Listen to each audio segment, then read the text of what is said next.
Are you preparing for a machine learning interview? If so, this video is one you definitely don't want to miss. Today, we will be diving into key topics like supervised machine learning, linear regression, root mean square error, R-squared, logistic regression, and we'll also cover supervised machine learning hands-on lab. This video is part of our AI Track program, a paid course that has already helped over 45,000 students like Shrija, Mark, and so many land their dream jobs. And that's not all. We have also got a free live AIML, generative AI, and agentic AI masterclass coming up where you'll gain hands-on experience and learn to apply these skills in real-world scenarios. Be sure to register through the link given in the description below and make the most of this valuable opportunity. Also, this is day 8 of our Python series, so make sure you watch day 7 over here. So let's dive into the video. So we are talking about supervised machine learning. Okay. And when I say supervised machine learning, okay, the first important thing is there are multiple things that we need to go ahead and check upon. So I'm saying supervised machine learning. In supervised machine learning also, there are two types. Whether we want to predict continuous variable, okay, predict continuous variable, or we want to go ahead and predict class or category. Okay. Now, whether we want to predict continuous or category based on, and we are already aware about what is the output. So supervised machine learning is where we are aware about input and output, okay, in the model training. Okay, we are already aware about this aspect. Okay, input and output. So that is what we call supervised machine learning. Now, I have already told you what is supervised machine learning. In supervised machine learning, what do we get? We get label data. Okay, that means we already know the output or dependent variable. Okay, we are aware about output or dependent variable beforehand. Okay, and with the help of this, we try to train a model. Okay, so we try to go ahead and train a model by showing both features as well as labels. Okay, there are different types of supervised machine learning. I've already told regression, and then we also have got classification. We are aware that in regression, we try to predict the continuous outcome, and in classification, we predict categorical outcome. Okay, like email spam detection. Okay, this is type of classification. Okay, similarly, predicting the price house is a type of regression. Predicting whether the person will have house or not will be classification. What are the key steps? The steps remain same for any machine learning model creation. First, you prepare the data. Sorry, first you collect the data, then you prepare the data, you clean and format it, then you train the model, then you assess the performance of the model, and finally you go ahead and deploy the model. Okay, I've already told these are the popular algorithms that are available, and we'll look into this one by one. We'll first look into linear regression. To help you understand linear regression, rather than showing this two slide, let me just take you to this aspect. Okay. Now, what I'm trying to help you understand, linear regression basically means to make you understand it a little better. When we say linear regression, it is basically model which is going to go ahead and follow a linear line. Okay. Just to keep it simple, when we say linear regression, by the name you can understand it is linear. This is also linear, this is also linear. This is also linear. Everything, this is also linear. Okay, keeping it simple, everything is linear. Slant line is also a linear line. Straight horizontal line is also a linear line. Vertical is also a linear line. Linear basically means a straight line. So this is also a straight line, though it is slant, but it is a straight line, straight. Okay. Similarly, you can have any kind of system, you can call it as linear. Okay, so just to keep it simple, when we say linear, basically we say y is equal to mx plus c. I'll tell you what is mx and what is c. I'll give you an insight and that can be helpful. So basically, just to keep it simple, this is what we call it as slope, right? If you are aware about basic mathematics, m is what we got called slope of a line, right? And c is what we call its intercept with the axis, right? I'm keeping it simple. Intercept with axis. When we say intercept, if someone is new, intercept basically means where it cuts the axis, where it cuts the axis. Okay, is what we call C. Just to keep it simple, I'll just help you understand it with an example. This is about self-study. Okay, if a person studies for 0 hours, if I try to go ahead and draw a plot for this, I'll just keep it simple. Okay, this is y-axis, and suppose this is my x-axis. Now I am saying number of hours studied, okay, will be on the suppose x-axis. Okay, so this is number of hours studied, if you can see this one, and number of marks scored will be on the y-axis. Let me put it this way. Okay. Now, if I say someone has studied for 0 hours, that means when we say someone has studied for 0 hours, that means x is equal to 0, and he was able to achieve 40 marks, suppose. Okay, so someone studied for 0 hours and he was able to get 40 marks. Similarly, someone studied for 6 hours. If you can see, someone studied for 6 hours, six will come somewhere here, suppose, and he got around 88 marks. Okay, there are two cases, but we are just checking upon one of the case. Okay, so someone studied for how many hours? 6 hours, and he got around 88 marks. You can see this condition. There is also someone who studied for, can you see, who studied for 6 hours and he got how much marks? 71 marks. Similarly, someone studied for 7 hours, he got, suppose 7 is here, someone studied for 7 hours, okay, and this is 7, and he was able to get 56 marks. Suppose this is where we have 56, I'm just plotting it, okay, and someone studied again for 7 hours and he was able to get 74 marks. So suppose this is where somewhere 74 is there. Now I will try to go ahead and try to draw a line. So if I say I want to draw a line, I can draw a line this way. I cannot cover everything. I just need to draw a straight line. Okay. I can draw a line this way, right? Or I can go ahead and I'll just use different colors, guys. I can draw a line this way, right? Or I can even draw a line this way. Everyone is okay with what I'm saying? Now, the point is all these three can be the lines, okay, that are representing this relation. Now, whichever line has the maximum value, you will go ahead and select. Whichever line has the maximum value, that means maximum points fall on a single line, we can select that line. Is it okay? This is 0, 40. This is 6, 88.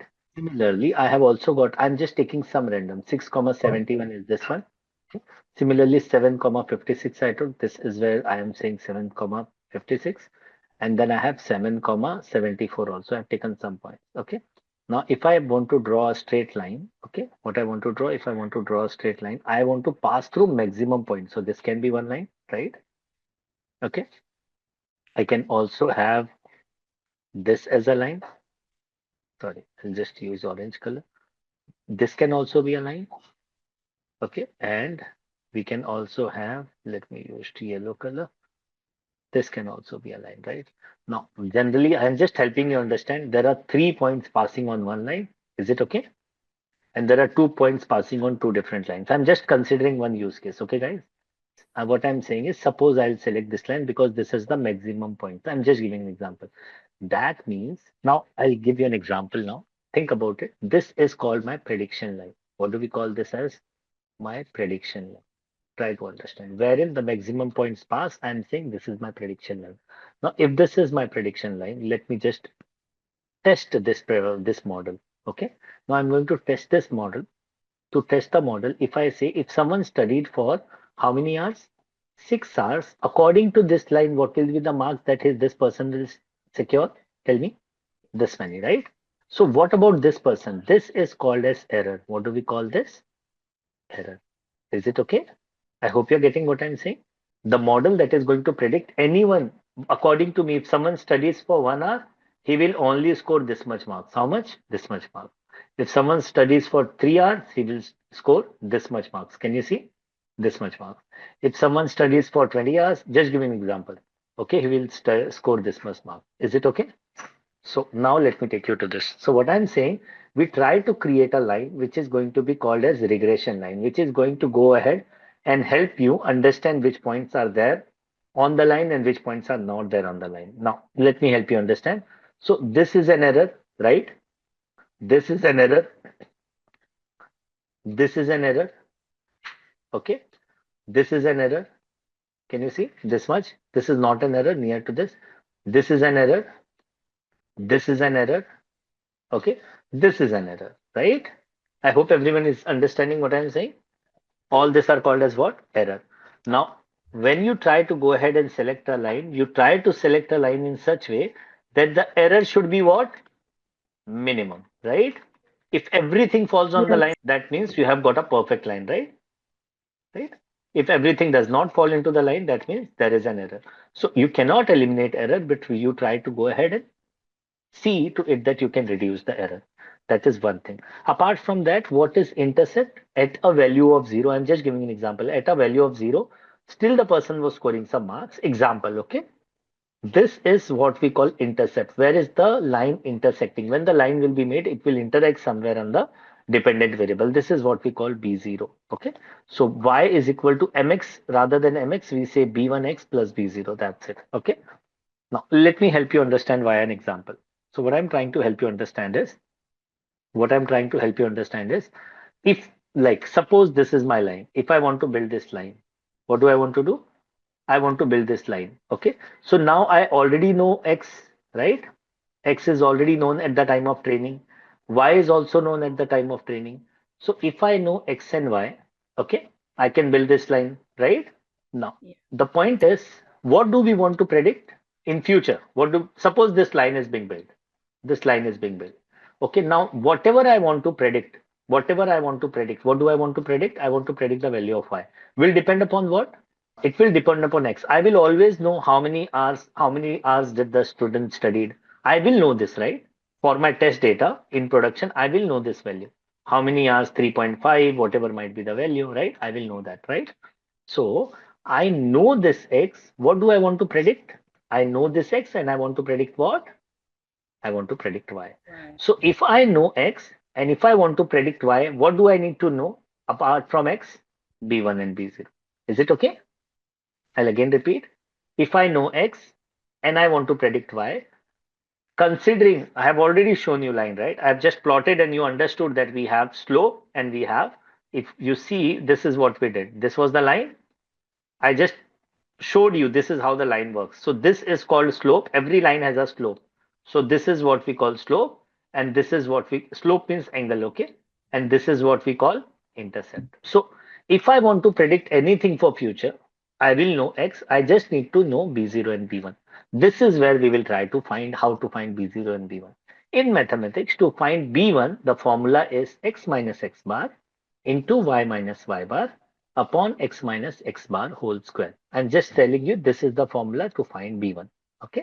The formula to find B1 is summation of X minus X bar, Y minus Y bar, X minus X bar whole square. So this is my Y, this is my X, and this is my X bar average, and this is my Y bar. Okay. Now what do I need? First, I need to find X minus X bar. So here you can see I'm finding X.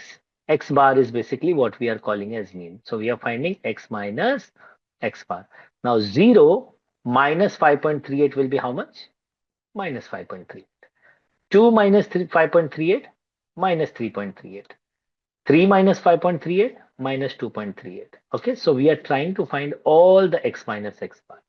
How much each value is deviating from the X bar. Is it okay? Mean.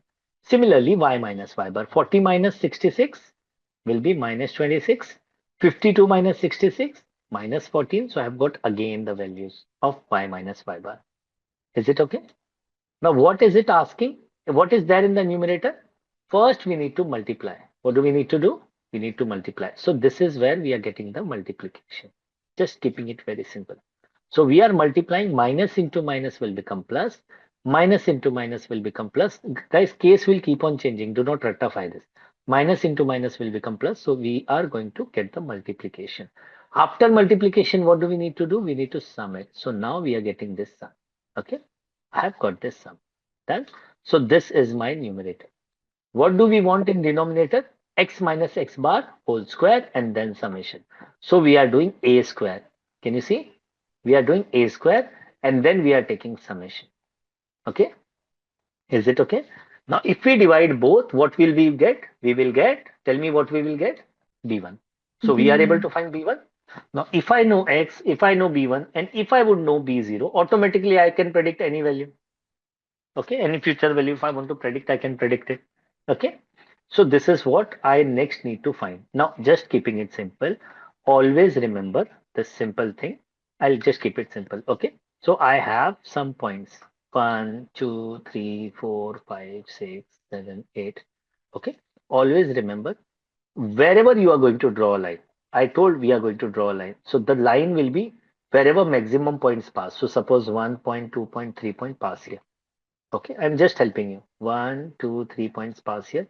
So I'm okay with this. This is the line wherein maximum points are available. Okay. Now always remember, whatever will be the prediction line, the mean will always lie on the line. Okay. The mean will always lie on the line. What I'm trying to help you understand. See, I know what is B1. What is B1? Don't look at this. What is B1? 4.55 I got. Okay. Now B1 is 4.55. Is it okay? B1 is 4.55. Now just think about what is X bar. X bar is 5.38. So I am plotting first. I am doing one thing. I am plotting X bar 5.38 here. This is X bar. What is Y bar? 66.31. So this is the mean, right? This is the, tell me this is what? This point is the mean, right? Always remember, and this is common sense, mean will always come on the line. Okay? Mean will always come on the regression line. So if mean comes on the regression line, again I'll repeat, if mean will come on the regression line, if I put here 66.31, I am not putting any other value. I am putting mean. If I put here 66.31, I do not know B0. Okay. I do know what is B1. What is B1? 4.55. And I also know what is X bar. What is X bar, guys? What is X bar? 5.38. If I put it this way, okay, if I put it this way, what will I get? I will get the value of B naught. Okay, I'll tell you why. Because B naught is what? Tell me. B naught is constant, right? B naught is this, right? Everyone? Yeah, this is intercept. This will never change, right? The line will be drawn from the intercept only, right? So the line will always have the mean point. And that is what I'm using going backward. What I'm saying, intercept will not change for the predictive line. I don't know where is the predictive line. But what I'm saying, since intercept will not change, automatically, line will always have the mean. Just to keep it simple, line will always have the mean value. Since line will have the mean value, we are going ahead and using that mean value to find what? B naught. Now, once I find B naught, that means now I know my equation of line. This is what happens at the back end in simple linear regression. It uses this only. Okay. What does it use? It uses simple maths to go ahead and help us get the predictive line. Now, if anyone tells me if I studied for 10 hours, I'll say I have a model. I can predict how many marks are you going to go ahead and get based on my data. Everything has been plotted based on the data. If you remember, X minus X bar, Y minus Y bar was being used to find B1. And similarly, we used mean, which was X bar, Y bar to find B0. So everything different. Now, if I go ahead, so what I'm saying, since mean will fall on the line, I'll substitute the mean value to find B0. Simple math. What is this? This is X, right? I'm saying substitute this as X, substitute this as Y. When you substitute this as X and Y with the value of B1, you will get B naught. Okay. Do not find separate B naught. Do not find B naught for each and every value. No, no, no. B naught we need to find for the overall line. Okay. For the overall line, this is the mean and mean for X and Y. So now I will use that mean of X and Y to predict the value of B naught. Okay. So we understood linear regression. Now let me just tell you about logistic regression. Now, what is logistic regression? To help you understand, I'll just take you through an example. Okay. Now, what I'm trying to help you understand, suppose, forget about logistic word, just focus on my statement. This is y is equal to b0 plus b1x. Okay. This is the equation for what? Tell me. Linear regression. And linear regression basically predicts what? So linear regression is used to predict continuous variable, right? Okay. Now the point is, suppose I want to find number of claims made. Consider this to be linear regression. Okay. It depends upon B0. Now you will understand, appreciate what is B0. This is mainly you can say the age, or you can say number of, like you can see this is dependent upon some input factor. Okay. Plus B1 into age. This is what I'm saying. Suppose this is my intercept. Okay. So at the age of, you can say, just to give an example, maybe at the age of 10, the person has, or maybe at the age of 30, example, okay, this person has already gone ahead and taken maybe around 18 claims, just to keep it simple, okay, just to keep it simple. Some claims it has gone ahead and taken. Okay, so what we are saying, number of claims is equal to 18 plus B1 into age. This is what I'm having. B1 is what? If you remember, B1 is the slope, right? Okay. Now, just to keep it simple, suppose if I say Number of claim is a function of age. Everyone would agree, right? Okay. According to this system, number of claim is a function of age. Now, suppose if I change the question, okay, so suppose if someone is at an age of 50, okay, according to this, the number person has made this many claims, okay, giving an example. Now, suppose rather than saying number of claims, okay, rather than saying number of claims, I want to know was the claim approved or not. I'm just giving an example. Was the claim approved or not? Okay. And this also depends. Suppose this also depends upon some factors. Okay. Now, just to help you understand, I'll just take you through this. What is logistic regression? To help you understand, the first thing that you need to understand, this was linear regression. Okay. Claim will be dependent upon V1 into H. Now, logistic regression. First thing is suppose whether the customer will buy my product or not. Okay. Whether the customer will buy my product or not. What will be the output for this? Yes or no. So suppose if the person does not buy my product, it is 0. If the person buys my product, it is 1. And suppose I'm just giving an example. All right now, this is a very nice example. Suppose these are the customers who do not buy. Just to keep it simple, suppose it is based on age. Okay, what I'm saying, it is based on age. So people who are below 18, giving an example, do not buy. People right now, this is very clean data. People who are between 18 to 25, suppose, I am not sure about them, but people who are above 25, they all buy my claim. This is what I am able to get. Now the point is this kind of data where we have either no or yes. Can we fit a line on this? Never we can fit a line. Why?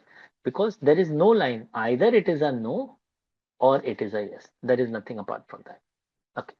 So what we are trying to go ahead and say is this kind of system, if we want to solve using regression, how can we go ahead and do that? Again, I'll repeat. I want to solve this kind of problem, whether the customer will buy product or not. Okay, whether the customer is going to stay in the system or leave the system. Okay, whether the claim will be approved or not. Okay, suppose this kind of things are there in my system, not number of claims, whether the claim will be approved or not. All this will not have this kind of data points. What you can see here, the system will not have this kind of data point. The system will have two or maybe three categories, right? In that, this line is not the way to go ahead and fit the data. What I'm trying to help you understand, I have got something called as logistic regression, which can take linear regression equation to go ahead and solve the options of category for you. Again, I'll repeat. We have got logistic regression, which can take linear regression equation to solve the problem of logistic regression. Okay. Now, how does it work? To help you understand this, let me take you through a very simple example. Okay. Now, my point is, okay. Now, if I ask you the condition of probability, we all know that probability cannot exceed 1 and probability can never be negative. These are the two things that we all agree, right? Probability will always be greater than 0 and it will always be less than or equal to 1. Okay. Yeah. Now my point is e raised to 1. Okay. Suppose it is 2.7. I'm giving an example. Okay. And e raised to minus 1. You know, e is exponential term. This is called as 1 upon e raised to 1. Okay. So this is 1 upon 2.7. Giving an example. So this will be around, you can say something related to 0.33 something, right? Something related to 0.3. Now my point is that means exponential is never negative. Agreed? Exponential is never negative, right? Even e raised to 1 minus 1 is positive. Yes or no? Okay. That means now my point is I want to convert this equation into probabilistic equation. So first I will try to fit the condition of probability. First thing is it should never be negative. So if it should never be negative, can't I take e raised to y of this equation? So if I take e raised to y of this equation, this will always be positive. Yes or no? First thing, right? What is the second condition? It should always be less than 1. Now suppose if I have a number a, if I want it to be always less than 1, if I divide it by a plus 1, don't you think it will always be less than 1? Okay. Is it okay, guys? Keeping it simple. So there are two conditions. What I'm saying, first, I want to convert this equation into positive. What do I want to convert? If I want it to be probabilistic, this y, first thing is I want it to be always positive. Second, I want to make it less than 1. So what I've done, I have just put in. Now, if I ask you this, tell me, will it satisfy both the condition or not? This will always be less than 1 and this will always be positive. Okay, now we'll go ahead. Now y is equal to b0 plus b1 x. Okay, you know why was this. So what did we do? We made it positive y and we made it less than 1. This is called as probability of one event. Okay, this is called as p. Suppose this is p, because we now know that this is nothing but probability, right? This will never exceed 1 and this will always be positive. So now considering it y, we can say this is probability, okay, of y. What we are saying, this is probability of y. Okay. Now my point is, you know that the total probability of any event will always be equal to what? Total probability. The total probability is 1, right? Now if total probability is 1, if p is equal to something, and if I want to find q, don't you think q will be equal to 1 minus p? Yes. So now tell me, 1 minus, what is p? E raised to y upon e raised to y plus 1. Now cross multiply this.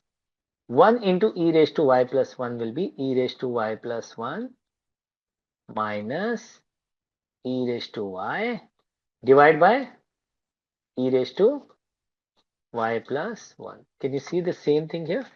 This is what we have written. What we have written, we want to find a probability. See, this is the probability, I'll tell you, of an event occurring. You will understand why. And this is the probability maybe of event not occurring. Okay, I'll tell you why. So what we have got, this and this will get cancelled. What will remain here is 1 upon e raised to y plus 1. Right? This is what is going to be remain. Now try to add both this, p plus q. Try to add p plus q. Tell me, denominator is same? Yes or no? And what will be numerator? Numerator e raised to y plus 1. So what it is coming out to be? 1. This will always be 1. This is how we have derived to this, right? Okay. What I'm trying to help you understand right now is I cannot solve this y. What I cannot solve? Y, right? So what I want to do, I want to convert this y into something that can be solved. Okay. Because now, if you remember, I have something called as predict. What we are saying, whether the customer will be there in the system or not. Is it okay? So y is the probability which can have two values. What it can have? Either failure, okay, or tell me success. Is it okay? So failure for us is probability. Success we are saying probability denoted by P. Failure we are saying probability denoted by Q. Is it okay now? Because P is what? Now tell me, what is P? Formula of P, tell me. E raised to y upon. So rather than y, we are just using equation of y. Everything remains the same. Yes or no? See, what is success for me can be failure for you. Agreed? For me as a customer, success is cheap rate. For you as a seller, success is what? Tell me. Higher rate. Making sense what I'm saying?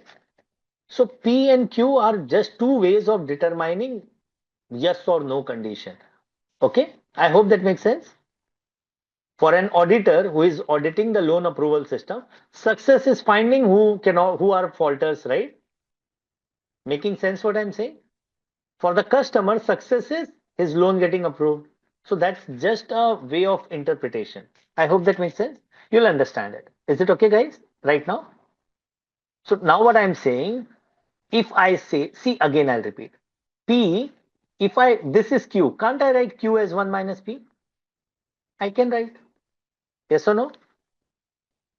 I can write P as 1 minus P. Yes or no? Q as 1 minus P. Now what I'm saying, just understand what I'm saying. If I divide, forget this, don't look into this. If I divide P divided by 1 minus P, what I'm saying, P divided by 1, P divided by Q or P divided by 1 minus P. If I divide this two, don't you think this will get cancelled? What we are getting again? What we are getting again? E raised to y, right? Now, if I want to eliminate V, E, you know what do we need to do? We need to take log on both the sides. The math says Math says take log on both the sides. I want to actually get y, right? So now let me help you understand. So if I take log on both the sides, this will be equal to, tell me, log of p upon 1 minus p, and this will be equal to log of e raised to y. Now everyone has seen log of a raised to b is what? Tell me. B log A. Everyone knows this. So now if I say B log A, that means log e raised to y is what? Y log e. And log e is equal to 1. Okay. So log e is equal to what? 1. So my point is this is solved. Solved. Is it okay? Now if someone says find the value of y, or I'll put it this way. I'll not use this only. Okay, what I'm saying, p upon 1 minus p is nothing but the division of this, which is p raised to y. See, no one is interested to this variable y. Everyone is interested right now in what? P, right? Right now it is not about y. Earlier it was about y because it was continuous variable. Now this continuous variable is nothing but we are interested to find this value, right? That's it. Okay. So rather than finding this value, we are interested to find e raised to this value. So that then we solve this p upon 1 minus p by cross multiplication and get the value of p. Once I get the value of p, that means it is probability, right? Now let me keep it simple. What I'm trying to tell you, uh, suppose there is a customer, suppose the company says anyone, okay, who is having a probability of 50% leaving the system, okay? Anyone who has a probability of 50% leaving the system, okay? I want to give him discounts. What we are saying, we want to give him discount. So maybe I am at a probability of 0.7% leaving the system. Someone is at a probability of 0.99% leaving the system. Someone is at a probability of maybe 0.51%, 0.51 leaving the system. Okay. Everyone will get a discount. And who is deciding this? This is being decided by company. This is what we call threshold. Okay. Now let me tell you how to set threshold. This is important. Okay. So a customer, just to keep it simple, you do get recommendation, right? You do get recommendation. Okay. The companies are forcefully sending you recommendations on your mobile, right? You hate recommendations, but still they send you. Okay. So the point is anyone who is going to view the ad, just to keep it simple, suppose someone is going to view the ad, right? So they are saying even if the probability is 10%, I am telling you what I am saying. Even if the probability is 10% of him viewing the ad, shoot him the ad. Okay. Is it fine? If it is less than 10%, then do not shoot the ad. Now, what are we saying here? Why are we doing? You do get so many recommendations from applications, right? You keep on ignoring them, still they are okay. Still they are okay, right? Because they do know that you are not going to delete the application, right? Like an Amazon app. I hope that makes sense.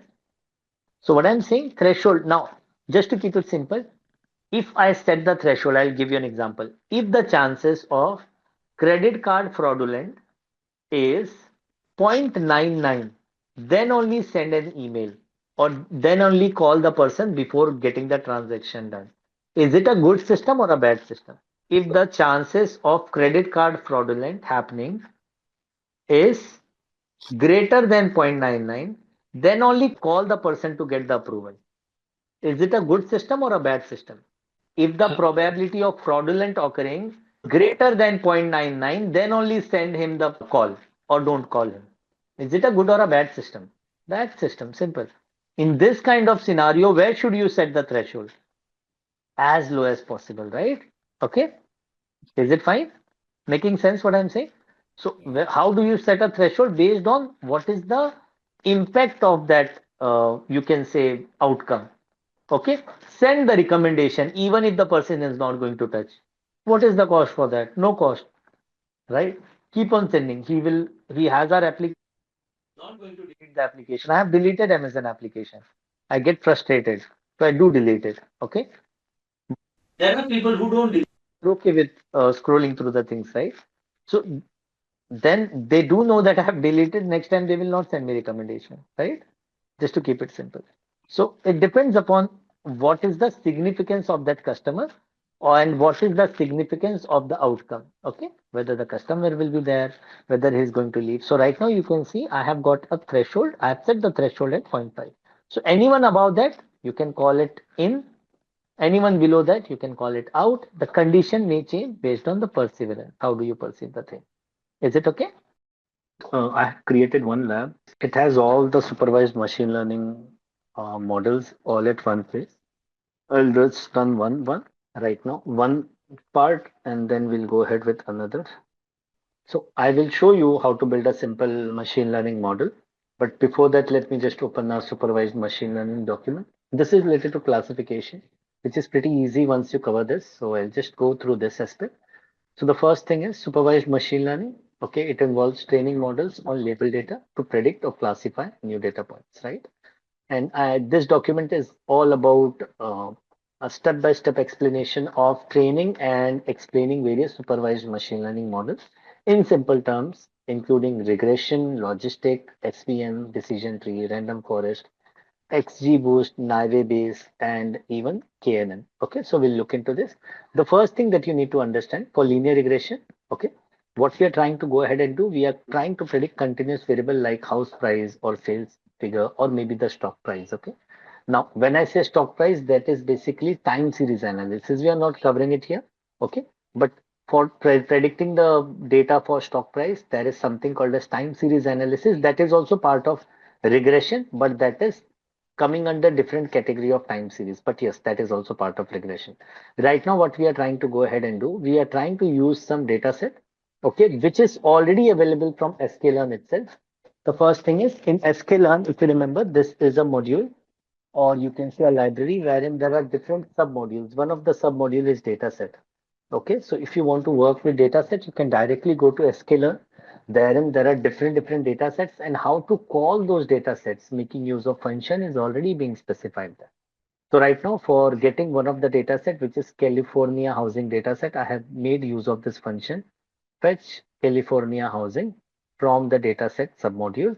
Now, once we have this, we need to go ahead and make use of a variable wherein we are going to go ahead and call this function. Okay, once we call this, all things are there in the documentation, okay, of sklearn. Okay, like not just sklearn, there are different places from where you can get the data set, or you can even get the code with which you can go ahead and create your machine learning model. But the most important thing is we should be able to understand the fundamental. This is what we are trying to go ahead and do here. Next thing, what we are trying to go ahead and do, we are making use of pandas. We have imported pandas as an alias. Okay, so as a short name, we have called it as PD. So now what we are doing, we are calling this data. Can you see? In this, there are, I'll again repeat, all these things are already there. Now, via this, if you want to call a method, okay, you can call the method. Okay, there is one method that has been defined in this data set, which is stored data, which is going to go ahead and give you the data. And I'm only interested to get the feature name. All these things are defined. So what has happened, just to show you, this is the California data set, wherein they have specified, okay, there is something called as data. Okay, in that data, they have already specified if you want to call the features, suppose this all are features and this is the target. Okay, so what they are saying, if you want to call the feature, okay, you can say from the data, get me the feature name. Okay, so first thing is in X, you can say this is my data. Okay, so what we are saying, map X to data. Okay, then there is also something called as target. And we are also saying when you map, we also want you to get the feature names for those X. So again, I'll again repeat it. Let me just put it this way. So what I'm trying to help you understand, this is the data set. If you go into that, then you will find there are some columns called as features, which are represented in the data set by the method data. Okay. Then what are we saying? There is another column, okay, or you can say there is another space wherein the feature names have been defined separately. So this is where we have all the feature names defined. So what we are saying, take all the data, okay, this data, this is X features are being represented by data. So we are taking take all the X features and map the column names that are there, okay, by this feature name function, or you can say method. Then we are saying y, take y. Again, you can define y by capital also. This is just a variable. We are saying go ahead and take the target. Okay, so this is what we are trying to go ahead and do. If I run this and if I show you the head, you will be able to see the head. Okay, before that I need to run this step because I'm running it for the first time. Let me just do one thing, clear all the output. Okay, now the first thing that I'm interested to go ahead and do, I'll just import all the library. Then I'm trying to go ahead and get the data set and I'm trying to divide it into X and Y. Once I divide, I want to see the head. I can see all the head. So what do we have? We have some uh, house age, we have average room, we have average bedroom, population, average occupancy, okay, latitude, longitude. We have all these features. Now, if you want to understand what are this, when you will go to the data set, you'll also be able to get the insight. What does this feature mean? Right now, we are just loading the data. Now, apart from that, I'm also getting Y. Okay, when I'm getting Y, if you can see Y has been called as a series. So if I show you, if I remove this, I want to get it in the data frame. So if I run this, you will be able to see that I have got it in a data frame. If I remove this word, okay, and if I write it, run it this way, you will see that this is what I am getting. Okay, so since this is in series, I'm just going ahead and saying that I want to get it in data frame. Now I can see I'm able to see it in data frame. It's not required. We just need X and Y. Okay, this is just for the viewing purpose. Now, once we have this thing, right now, just to keep it simple, in this data set, there is no missing value, nothing as such. Everything is clean. Okay. So what, and apart from that, if you want, we can even go ahead and normalize. So if you remember, we need to normalize. Right now, we are not doing that. We'll go to the, you can say the last, you can say project wherein we are going to implement everything together. Okay. So if you want to normalize, you can normalize the data. Everything we can go ahead and do, right? Now, apart from that, what is the next step?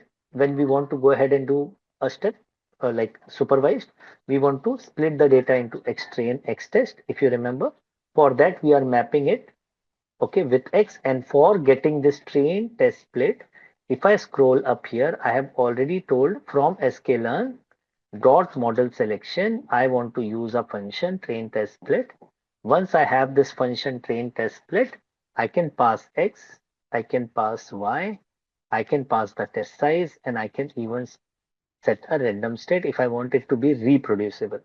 So now the first two, X train and X test, will be attached to X. Y train and Y test will be attached to this Y. Okay, now we have got this also.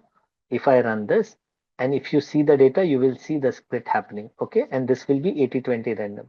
Now comes now comes the place. Once we have split, now we would like to go ahead and train the model. For that, again in sklearn under model selection, there are different algorithms. If you can see under sklearn linear underscore model, we have linear regression. Okay, so I'm interested to use linear regression. I have imported the linear regression here. I can call this as a function, and then in this function, there is a method fit. It is expecting two variables. Tell me the X train and tell me the Y train. Because do remember, X test will be used to predict the value of Y against the actual value of Y. Okay. So what we are doing, X train and Y train, we are passing it. Do remember this. When I was starting, even for me, it was confusing. What is this? But this is pretty simple now. Okay. X train and Y train. Once we have got this, model has been fit, okay, on this data. The model has been fit, the model has been trained on this data, okay. Now what do we want to do? We want to go ahead and predict. So first we fit and create a model. Once the model has been created, okay, then we can go ahead. If you want to see, we can just come up here. We have not saved the model right now. We are just using this, okay. So we have already gone ahead and trained the model. This is our linear regression. Now, what are we going to go ahead and do once the data has been fit? Now we will ask it to predict the value of Y when we share the value of X test. Again, you can even pass X train, but just for the general consideration, the data has been trained. Now we are going to use model has been trained. Now we are going to use X test and get the prediction. So if I run this, okay, you will be able to see that I have got prediction, okay, for each and every value that was there in this X test. Now, what do we need to do? If you remember, okay, what do we need to do? We need to get mean square error. How do you get mean square error? Okay, there is a formula. If you remember, mean square error, root mean square error. Okay, so if you want to get root mean square error, you need to take a root of this. Okay, so right now, what are we trying to go ahead and do? Here you can see this is What is this? This is actually Y predict, guys. I have just given it as a name as linear prediction. This is actually what? Tell me. Y predict. I'll just change the name for better visibility for you. Okay, and let me just put, I can just put it Y predict. This will be better. Okay. Now, whatever we have predicted, we are going to compare it against what? Think about it. This Y predict should be compared against what? Y test. Because this was getting from X test, right? Against X test, what is the value? Tell me, guys. What is the value against X test? Y test. So now, each and every value, we are going to compare Y predict against Y actual, which is Y test. Okay. So once we go ahead and predict, I am trying to get mean square error. If you want root mean square error, we need to take a square root of this. Okay, this is done. So what I have got, mean square error 0.55. Is it okay? We'll go through these cases. Once we go through the detailed case, we will look into this. Don't worry about it. We have not done anything apart from understanding what is linear regression. So what is linear regression? You get the data. If there is any pre-processing, you do it. Then you split. Then you call the model. You fit the model. And once the model has been trained, then you go ahead and predict. And once you predict, you can go ahead and call one of the method to go ahead and get the root means there. Now, I want to take you through. So again, R square also we can find. Again, we will do this. If you remember, we have lots of lab to do. There are lots of lab to do. Use case of regression, classification, clustering. Once you go through this, you will find there are lots of thing to do. Lots of thing to do. Okay, right now, when you go to the use case of regression, let me just show it to you. If you're looking into that, let me just show. Okay, so here we are going to go ahead and actually do pre-processing. Can you see? We will pre-process the data, then we will split, then we will choose, then we will train and evaluate, then we will save the model. Even the pre-processor, if you remember, I told, then we are going to build an application to get the response from the model. Okay, we are going to go through this aspect once we cover the fundamental. Okay, now let me take you ahead with something called as error. Now there are different types of error. We will look into some things which is called as ordinary least square.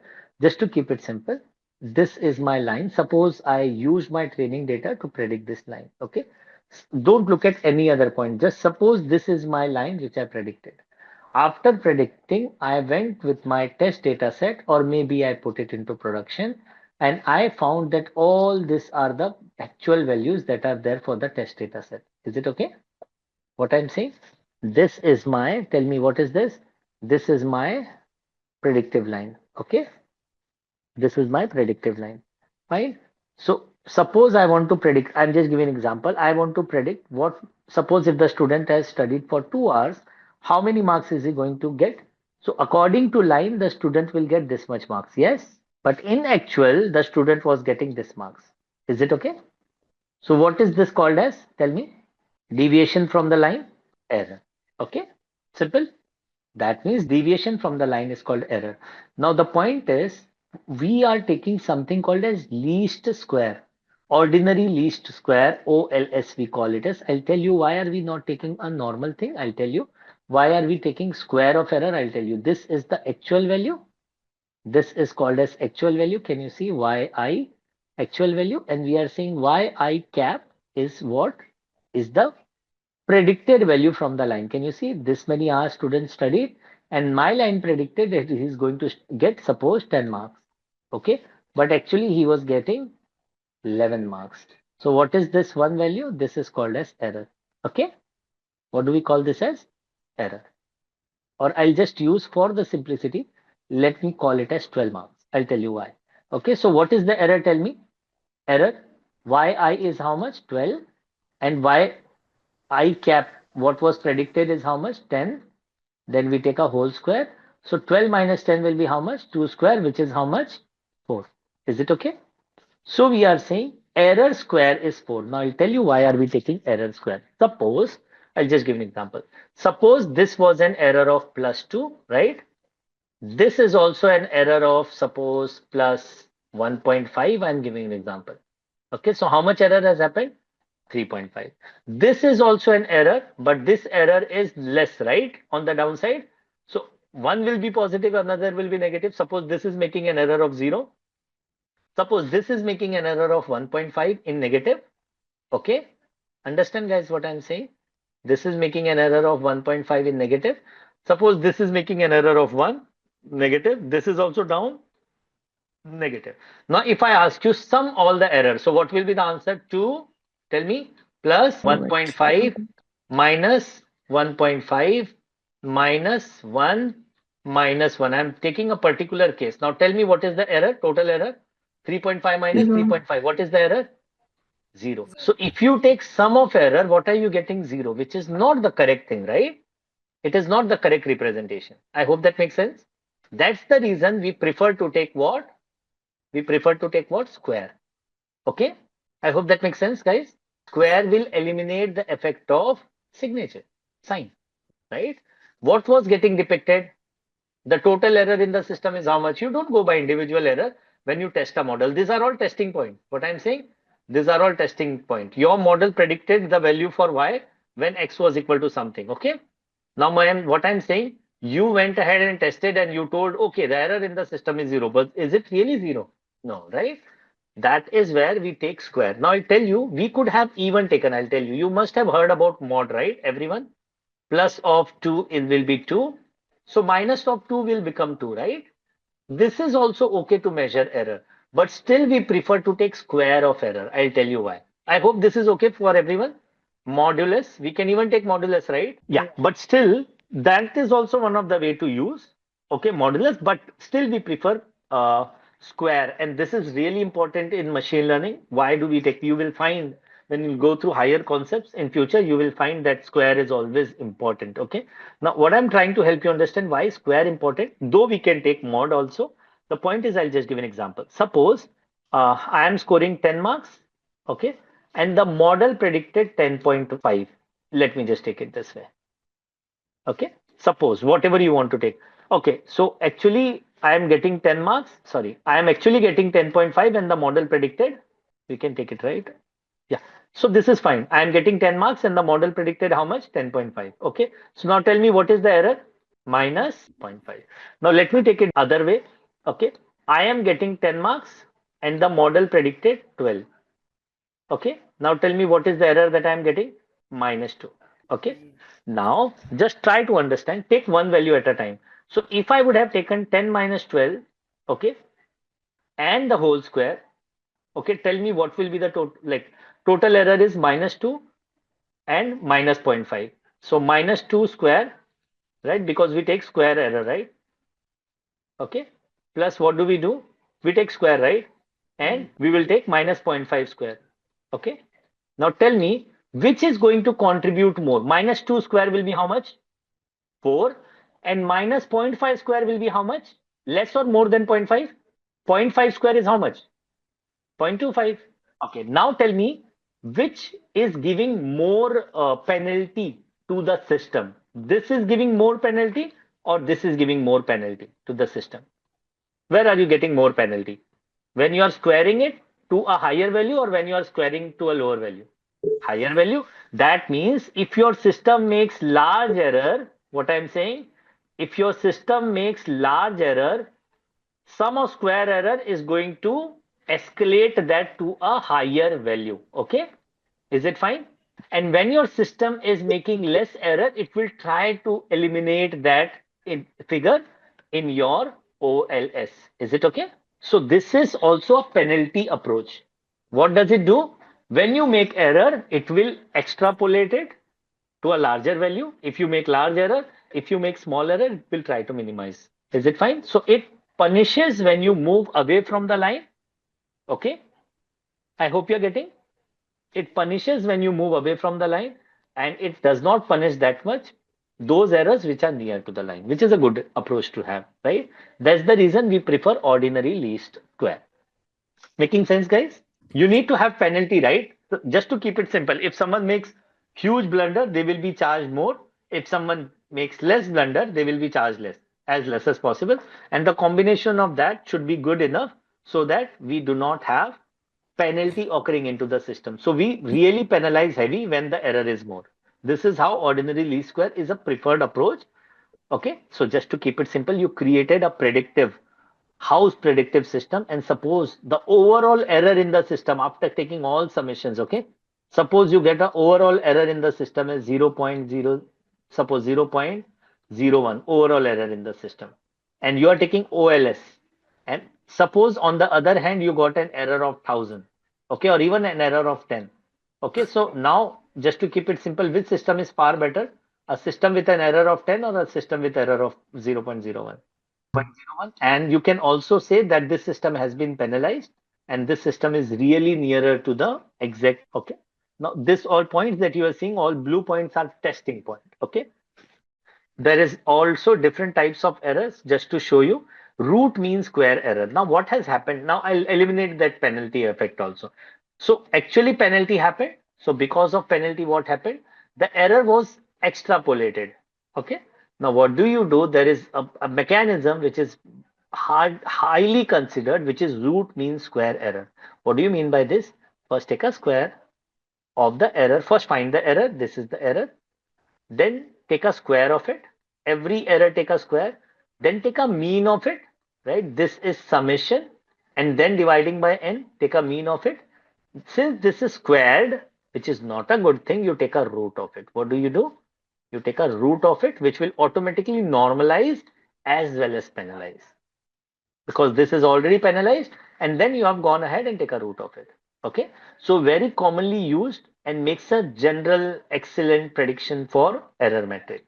Root means square error. Always remember, RMSE is the most preferred error mechanism used for linear regression. Why is it? Because it penalizes and then it brings the value to the same front by taking a mean and then taking a root. Okay, I hope that makes sense. This is really preferred as compared to there are other options also like mean, absolute error, and so on.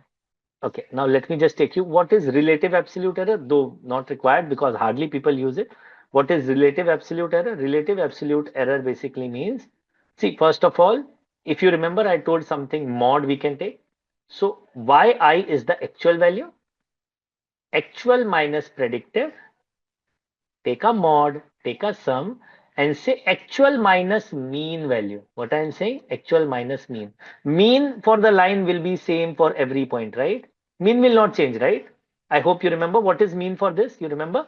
Mean is 66.31, right? Yes? Okay. So mean is 66.31. Will it change for any other value? No, right? So what do? This is called as relative error. What is relative error? Whatever was the actual minus predicted after taking mod, this is important, divided by actual minus mean. All actual value minus mean. Each and every value should be subtracted from the mean. Okay, each and every value. This will have, this is falling on the mean line, right? So this will have an error of how much? Tell me. 0. Making sense? So this is again one of, there are others also, options also which I have purposefully eliminated. You can check it out anywhere because I wanted to keep it to the context so that you understand the things rather than getting more into the things that are not required. Okay, root means square error. If you want, you can look into relative absolute error. Now, one more important thing is coefficient of determination. We are looking into all the concepts, guys. Now, there is also something called as coefficient of determination. Before going through this coefficient of determination, let me just help you understand what is coefficient of determination. This is also called as R squared. Okay, we call it as R squared. Now, what is R squared? Again, we'll start with the initial thing. If you remember, guys, what was this? This was my training data, right? I hope you remember. This was my training data. Okay, training data. So I trained the model, and what did I got when I trained the model? I got this line. Yes, I got this line. Now, what do I want to do? I want to predict the value of y. Now, suppose I'm going to use this train only to get the value of, for simplicity, I'm going to use this x train. What I'm saying, I am going to use this x train to find the value of prediction. This is y train, right? So what I'm saying, I'm going to use this same. So suppose if I put the first value as 0, what do I put? The first value as 0. What is the value of y? What is the y predicted? 41.8, right? Similarly, if I put 2, 4.55 into 2 will be 9.1. 41 plus 9 will be 50, 50.9. Okay. So what I'm doing, just to help you understand, we are taking x train and we are predicting the value of y. Okay. What are we doing? We are predicting the value of y. Now I'll help you understand. coefficient of determination in a different way. Okay, so what we have done, we have just got the predicted value. Now I want to know, this is the mean, this is the actual mean, right? Okay, this is the actual mean. Simple. Now, what do we need to do? We need to find two systems. Okay, I'll tell you why. Two lines, and you will understand and appreciate after this slide is over. Okay, so I want to find y, each and every y, how much it is deviating from the y average, y mean. Okay, and to avoid the effect of negative, I am taking square. Now, what I'm doing, 40 minus 66 will be 26.31. In minus, if I take a square, this is the value. Similarly, 89 minus 66.31 will be 23.31, and square of this will be 518. What I'm trying to do, I am trying to find how y minus y mean the whole square. Okay. Now let me tell you another thing. Okay. Another, what do we need to find? Y predicted. Okay. What is this? Y predicted. This is y actual. You can call it as y actual. So y predicted minus y mean. Do not take mean of this. This is itself a fake number, right? This is predicted, right? So do not take mean of this to compare. Take the mean of this only. This is the mean. So now 41.8 minus 66.31, and then take a square, you will get the error. Okay? With respect to each value, how much it is deviating from the mean. I'll tell you why, and then take a square. Okay, now I'll tell you. Now think about one thing. Okay, now what I'm trying to help you understand, just try to understand, if y and y predicted would have been equal. Try to understand what I'm saying. If y and y predicted would have been equal, don't you think these two value would have been equal? What I'm saying, if y minus y predicted, y minus y predicted, just see this. Sorry, what I'm saying, if y is 40, suppose this was also 40. What I'm saying, this was also 40. So what I'm trying to say, if whatever was predicted was equal to the actual, then the error would have been how much? Okay, or I'll just put it this way. This would have got equal, right? You do believe, right? Right? Now keep it aside. Now try to understand what I'm saying. So we take a summation of this, and we take a summation of this. And after taking summation, this is called as sum of square of total value. Okay. And this is called as sum of square of due to regression. Regression means using machine learning. Okay. So sum of square due to regression, because this is the deviation from the predicted value of the mean.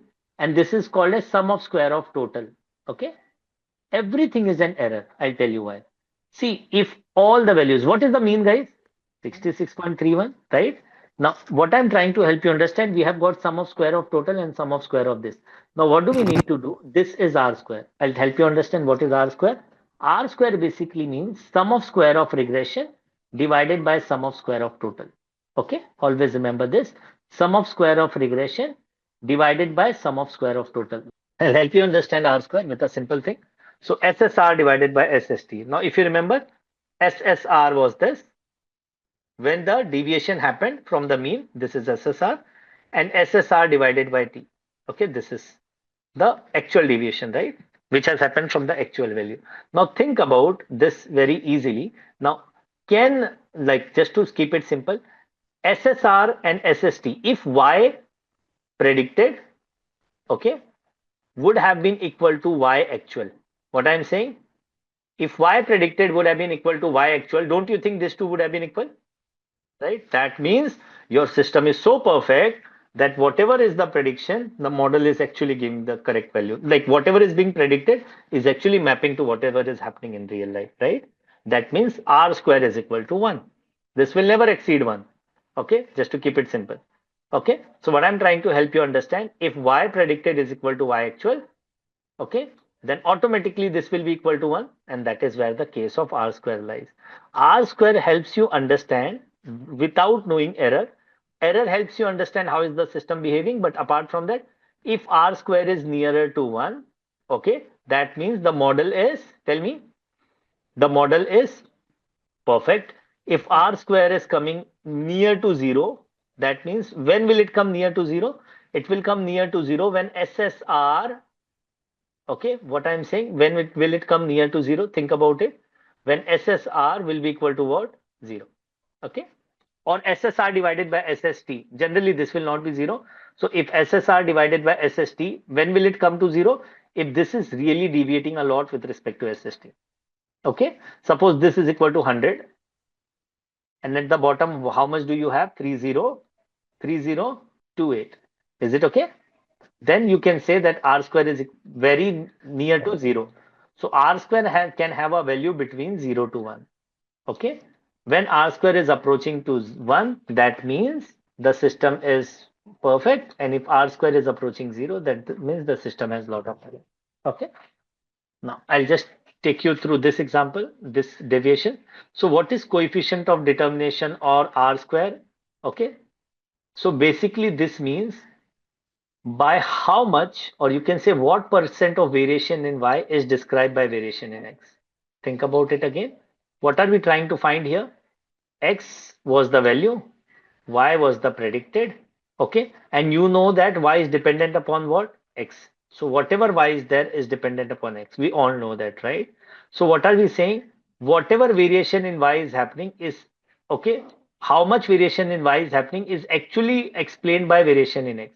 Because when we say y predicted, okay, minus y mean, okay, we have this, okay, we are actually dividing it by y actual minus y mean. But to be very frank, this y actual is a function of what? Tell me. X. So this is where we say variation in y, because this is also actually everything is coming from x only, right? So variation in y is being expressed by variation in x. This is in definition called as coefficient of determination or R square. Okay, just to keep it simple, I hope this makes sense. You can look into this and just try to visualize what is important. The important thing is, if what I predict is equal to what is actual, automatically R square will be equal to 1. Okay. Stratification, this is really important. Stratification, I'll tell you what is this. Before looking into this, we'll just try to understand this concept. Suppose this always stratification is basically looking into the output column. Okay, so suppose this is the output of loan approval. There are how many yes? 1, 2, 3, 4, 5, 6. 6 yes are there and 4 no's are there. 6 yes and 4 no's. Okay. Suppose we randomly split the data into train and test of 60 and 40%. Example, okay? It's not the hard and fast rule, just for understanding. Suppose we split the data into train and test, and this is, we are only looking into the output, but when we split, automatically even the X part also gets split. Right now we are just seeing Y. This is the output that we want to predict. So I split the data into train and test. By random choice, what happened? All yes came into one category, train data set. Now tell me, if the model has only seen all the loan approval, and at the time of testing, if you show him all no's, is it a good split or a bad split? If you're testing it at no, right? It's not a good split. Similarly, let us just take this way. Here, suppose 2 yes went here, 4 no's went here. So now you, first of all, you trained it on yes or no, though not in equal proportion, but you did train on yes and no, and you're testing it only on yes. You have not tested it on Y. Is it a good split or a bad split? Bad split. Now let us take one more thing. Just look into this. I have 3 yes, 3 no's. At the time of testing, I showed 3 yes and 1 no. Okay. That means this is also not a good split because this is imbalanced testing. Test rigorously for both the conditions should be the case. Okay. Now we will look into this. Okay. Now see, 50-50 was not required. This is just a case. What we are saying, stratification should not happen at 50-50. It can happen at 80-20, it can happen at 70-30, it can happen at 60-40, whatever might be the case. In our condition, we are just assuming, again, don't take this as a variable, okay? Try to understand what I'm saying. Earlier it was 60-40 for understanding. For better simplification based on our data set, we have put it at 50. Now what I'm saying, at the time of training, if I say, like, just see how many years are there, 3 years and 2 no's. Okay. At the time of testing, how many years? 3 years and 2 no's.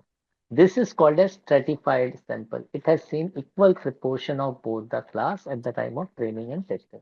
This is called as stratification. Let us just change the scenario. So right now this condition is same. This condition is not going anywhere. Now let me just say I am having a 80-20 split. Try to understand what I'm saying. I am having a 80-20 split. Now 80-20 means zero point 0.8 and zero point 0.2. 6 into zero point 0.8 will be how much? 6 into zero point 0.8, 4.8, right? So 4.8 is equal to how many years? At the time of training, I am going to have how many years? Tell me. 5 years. Okay. Is it okay? So automatically how many no's should go? 80-20. Tell me 4 into 0.8, guys. Everything 0.8. So 0.8 will be 0.2 because we want 80%, right? So this 3.2 we are considering it to be how much, guys? 3.2 we'll consider the next integer, lowest or highest, as 3. So 5 plus 3 is 8. This is at the time of training. Whatever is left you want, you check it out. Okay, for 20%, tell me 20% of zero point 0.8 will be how much? Tell me. 0.6, we consider it to be 2, right? Similarly, we'll do for this also. 20 into 0.4. 0.8, we'll consider 1. Is it okay? Or 0 only? Consider, I think 2 plus 1, right? I hope I'm making sense. Something similar to that, if I'm not wrong. Is it okay? Equal proportion of X and Y should come into the system. This is called as stratified split. So whenever you do decision thing, basically you need to do, see, this is not for regression. This kind of output will be there for classification or regression. Think about it. Classification. Do not do for any other feature. It is not for feature. It is just for label, guys. This is just for label. In the future also you may have a yes or no kind of situation. But you do stratification based on output label or class are only for classification or category type. Okay. And that's a wrap. Hope you enjoyed the video. Remember, if you haven't yet, be sure to register for our free live masterclass using the link given in the description below. It's a great opportunity to take your learning further. Also, if you have any questions or need clarification, drop them in the comments. And also make sure you watch our previous videos of Python series over here.